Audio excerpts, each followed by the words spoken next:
সেজদাবিহীন কোন মুসলমান ইমানদারের ছেলে মেয়ে বিবি যার কপালে সেজদা নাই, সে শিক্ষিত হয় নাই, সে সভ্য হয় নাই, সে ভদ্র হয় নাই। আল্লাহ কোরআনে বলছে, ইবলিসকে, ইবলিস তুই সেজদা করলি না, অহংকার করেছিস, তুই বের হ আমার থেকে। যেন যে সেজদা করে না সে অহংকারী, আর অহংকারীকে ভদ্র বলে না। কথা বলেন না কেন? অহংকারীকে কি বলে না? ভদ্র বলে না। নাই তো বলেন আপনি পৃথিবীর কোন ডিকশনারিতে আছে কথা যে অহংকারীকে সভ্য বলে, অহংকারীকে ভদ্র বলে? আল্লাহ তো কোরআনে বলছে সেজদা না করা এটা অহংকার। এটা কি বলেন না? তাইলে অহংকারী কি ভদ্র হয়? অহংকারী কি সভ্য হয়? অতএব ছেলেকে ভদ্র বানান, ছেলেকে সভ্য বানান। পড়েন আপনি, কোনো সমস্যা নাই।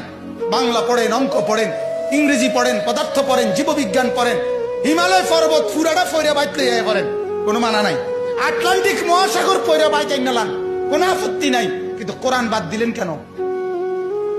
সেজদা বাদ দিলেন কেন? গোলামি বাদ দিলেন কেন? বন্দিগি বাদ দিলেন কেন? আল্লাহকে ছেড়ে দিলেন কেন? আল্লাহর সাথে দুশ্মনী কেন? যে ছেলেটা সারাদিন একটা ওয়াক্ত নামাজ পড়ে না, যে বিবি একটা ওয়াক্ত নামাজ পড়ে না, যে মেয়েটা পর্দা করে না, তারে জিজ্ঞাসা করেন না যে মা সবার সাথে সম্পর্ক বজায় রাখো, মালিকের সাথে কেন দুশ্মনী? আল্লাহর লগে কি নারাজি হইলা? আল্লাহর সাথে কি দুশ্মনী? আল্লাহর লগে কেন রাগ করলা? কেন রাগ করলা?